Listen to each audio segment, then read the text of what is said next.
तो फाइनली हम लोग प्रश्नावली 7.4 था वो हम लोग कंप्लीट कर लिए। और हमारे पास कुछ बच्चे का कॉल भी आया कि सर 7.4 तो हम लोग कंप्लीट कर लिए, लेकिन इसमें हम लोग कुछ प्रॉब्लम आ रही है। हमने बोला क्या? तो उन लोगों का कहनाम था कि जो यहाँ से जो क्वेश्चन शुरू है क्वेश्चन नंबर 16 से उन लोग को दिक्कत आ रही है। अब देखो, आपसे हम उसी टाइम कहे थे कि देखो ये कोई क्वेश्चन बड़ी चीज़ नहीं है, बहुत इजी होती है। और आज का जो हमारा वीडियो भी है, आज की जो क्लास भी है, ये देखो आप लोग कॉन्फिडेंस डेवलप के लिए ही हम लाए हैं क्लास। ठीक है, आज की क्लास में हम कुछ नहीं पढ़ाएंगे, सिर्फ उसी पर चर्चा भी करेंगे ताकि आपका कॉन्फिडेंस जो है ना थोड़ा डेवलप हो जाए और आपको लगे कि ये क्वेश्चन ईजी है। आपके एग्जाम में इसी से प्रश्न आते हैं, इसलिए आप लोग के लिए वीडियो हमने बनाया है कि जो 16 से 22-23 तक क्वेश्चन है बहुत ही इंपॉर्टेंट है, लॉन्ग के लिए बहुत इंपॉर्टेंट है। इसमें देखो ना, कोई ज़्यादा खास चीज़ क्या है बताओ? आप लोग डर जाते हो। ऐसा नहीं कि सारे बच्चे, कुछ बच्चे के पास हमने खुद कॉल करके भी लगाया कि बताओ आपको इसमें दिक्कत आ रहा है क्या? तो 5 बच्चे के पास हमने खुद कॉल करके पूछा तो वो लोग बोले नहीं सर ऐसा कोई दिक्कत नहीं है। कुछ बच्चे हमसे ऐसा भी कॉल करके खुद बोल रहे हैं कि नहीं सर हमको दिक्कत हो रहा है। तो दिक्कत हो रहा है तो दिक्कत कहाँ पर है उसको समझना होगा। आप लोग को क्वेश्चन देखते ही लगता है ना कि बहुत कठिन है, हमसे नहीं बनने वाला। वैसा आप नहीं सोचो मेरे भाई, बहुत इजी है। अब बताओ कि जो 6x + 7 है और रूट अंदर 2x स्क्वायर प्लस x - 3, ये 16 नंबर प्रश्न था।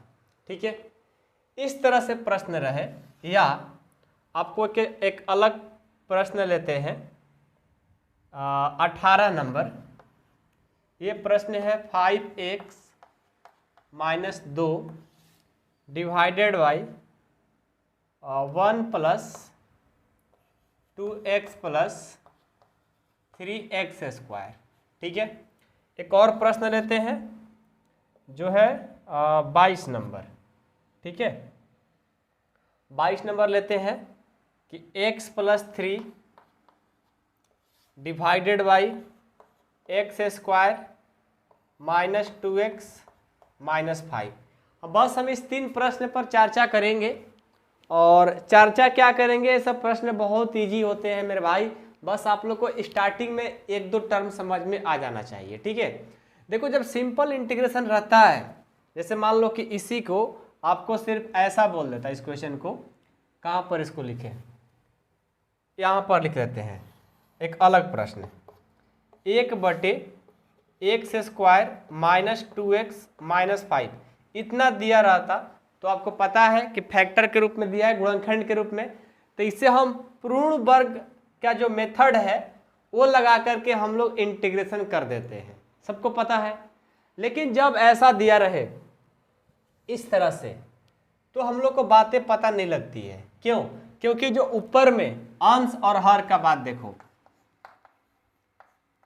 अंश और हर, ये कंडीशन है, अंश और हर।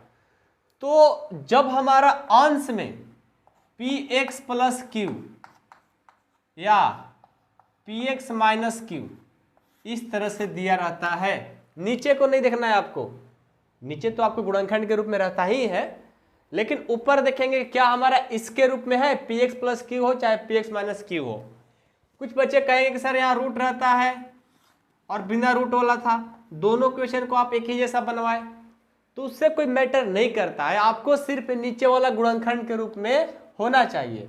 गुणनखंड का मतलब जो आप लोग पढ़े हो ना 10th क्लास में, ax² bx + c, यहाँ पर c का मान भले ही 0 हो जाए, लेकिन हाँ b का भी मान 0 हो जाए, लेकिन यहाँ पर a का मान और x का मान, मतलब a का मान कभी 0 नहीं होना चाहिए, b का हो जाए c का हो जाए, लेकिन a का मान कभी 0 नहीं होना चाहिए।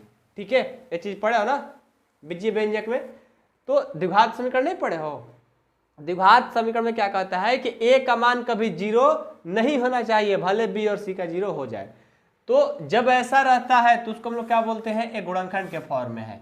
वहीं यहाँ भी सेम चीज, कभी 2x² प्लस यहाँ पर 3 हो जाए, x नहीं भी दिया रहता फिर भी सोचो कि गुणनखंड के रूप में, क्योंकि a का मान यहाँ दिया है।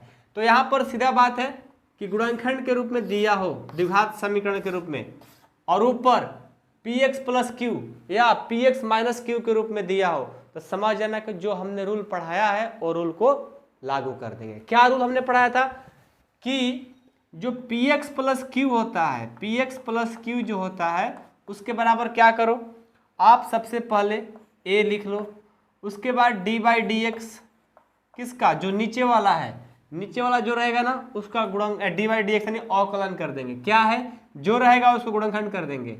मान लो कि हमारा ये पूरा z मान लेते हैं, तो z, अब प्लस में उसको b लिखते हैं। यहाँ से क्या करते हैं आपको पता है ही, a और b का मान निकाल करके और फिर इसी में रख देंगे, हमारा ये px प्लस क्यू के मान के बराबर आ जाएगा, फिर उसके जगह पर रख देंगे, फिर उसको इंटीग्रेशन सिंपल कर देंगे, हो जाता है। एक प्रश्न फिर से करके दिखाते हैं ताकि आप लोग को अच्छा से समझ में फिर से आ जाए, ठीक है।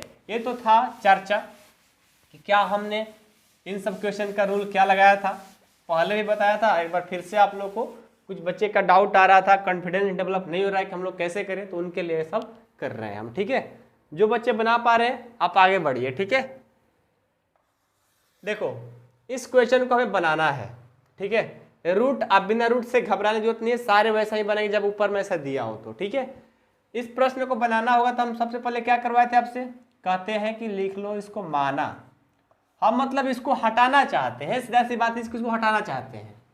माना 6x प्लस 7 बराबर क्या है, क्या करेंगे, रूल क्या पढ़ाए थे कि a, उसके बाद d/dx किसका, ये जो दिया है हमारा उसका, 2x²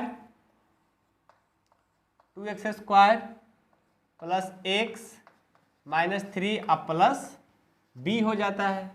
अब इसको हल तो सबको करने आएगा, हल करने में क्या है, ये आपका ज्यों का त्यों ही रहता है और a का a, और इनका अवकलन करना है, तो 2x² का अवकलन करोगे तो 4x होगा, x का करोगे तो 1 हो जाएगा, और ये तो 3 का 0 हो जाएगा, यहाँ से प्लस b हो जाएगा।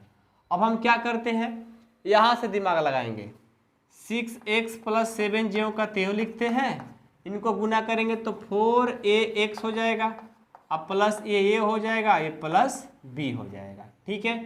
अब क्या करेंगे, 16 x के साथ दोनों क्या करेंगे, इक्वल पर रख देंगे, एक बार हो जाएगा 6x बराबर 4ax, और एक बार हो जाएगा 7 बराबर a प्लस b कॉन्स्टेंट है, 7 कॉन्स्टेंट है, एक साथ कर दिए, x 16 एक साथ कर दिए, करने तो आएगा सबको, बहुत सारे क्वेश्चन हमने कराया। तो क्यों आपको दिक्कत आ रहा था, बताओ तब हमको क्या दिक्कत था, क्या प्रॉब्लम है आपके, बताइए क्या प्रॉब्लम है आपके साथ, कोई बड़ी चीज है मेरे भाई, नहीं ना, तो फिर क्यों घबरा जाते हो आप लोग। तो यहां से हमने क्या किया, एक से कट जाएगा, 4a बराबर 6, तो 6 बटे क्या हो जाएगा 4 और बराबर a, इसको 2 से घटाएंगे, 2 दूनी के 4, 2 तिहाई 6, यानी 3/2 हमारा a का मान आ गया। यहाँ से क्या करेंगे, 7 का 7, a का मान आया है 3/2, इसमें रख देंगे प्लस b, ये 7 का 7, ये प्लस इधर आएगा तो माइनस, 3/2 बराबर b। यहाँ से इसको बाटा पर जोड़ घटाओ सबको आता है, 7 दूनी 14, 14 में से कितना 2, 7 दूनी 14, 14 में से 3 11/2 बराबर b, ये आ गया b का मान। अब क्या करते हैं, इस a और b का मान यहाँ पर रख देंगे जहाँ जहाँ a b है, तो क्या लिखेंगे 6x प्लस 7 बराबर a का मान क्या है, a का मान है 3/2 और 4x प्लस 1 और b का मान है 11/2। अब इसको क्या करेंगे, ये जहाँ हमारा क्वेश्चन है अकॉर्डिंग टू क्वेश्चन चलेंगे, 6x प्लस 7 है ना, उसके बदले अब इसको ऊपर में लिख देंगे और दोनों को अलग अलग इंटीग्रेशन कर देंगे, बना देंगे जो आप पहले सिंपल इंटीग्रेशन पढ़े हो, समझ गए। ये है रूल, और इसमें कुछ अलग से रूल नहीं होता है, बस आप लोग कन्फ्यूजन में पड़ जाते हैं कि सर ये कितना कठिन है, कितना कठिन है। मेरे भाई हमको तो लगता है कि जो बच्चे अच्छे से पढ़ लेंगे ना वो कभी जिंदगी में नहीं भूलेंगे। हाँ, जिनको 7.1, 7.2 और 7.3 सही से बनाने आया होगा उनके लिए हम बात रखे हैं। समझ गए?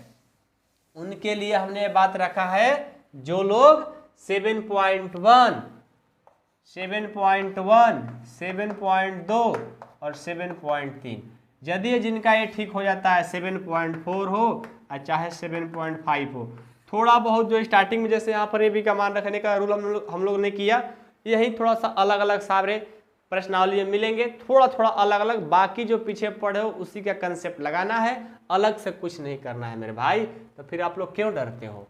तो देखो आपको एक काम बताते हैं, ये 3 प्रश्न है ना, जाओ और अपने खुद से बना करके चेक करो क्या आप बना सकते हो या नहीं बना सकते। नहीं बन रहा है तो पहले से वीडियो अपलोड है उसको देख लो, ठीक है? क्या लगता है 7.5 के क्लास आज लाना जरूरी था? नहीं जरूरी था, क्योंकि आप लोग जब तक सारे लाइन बाय लाइन शुरू वाला अच्छे से कंप्लीट नहीं करोगे तो आगे पढ़ करके क्या फायदा। तो आपके लिए होमवर्क दे रहे हैं और जा करके इसको कंप्लीट करो आज, ठीक है? इन तीनों प्रश्नों को जा करके बना डालो, कोई दिक्कत नहीं होने वाला, ठीक है? इनको भी वैसा ही करेंगे जैसे हमने अभी किया था। कर लोगे? तो 3 प्रश्न बनाओ और देखो आपसे बन रहा है कि नहीं बन रहा है। 3 मार्क्स यानी 15 मार्क्स का है। अब देखो कितने मार्क्स इसमें ला रहे हो, यही आपका एग्जाम है, ठीक है? 15 में 15 आ रहा है कि 15 में 10 आ रहा है कि 5 आ रहा है कि 0 आ रहा है, आप चेक करके इसके बना करके देखो। आगे क्लास 7.5 का पार्ट 1 वीडियो हमने बना दिया था, पार्ट 2 में मतलब बन ही चुका है, वो भी वीडियो आ ही जाएगा, ठीक है? लेकिन पहले इसको आप लोगों को देखना होगा, तो सिर्फ हम इसी को आज डालेंगे, ठीक है? चलो मिलते हैं नेक्स्ट क्लास में। Thank you so much.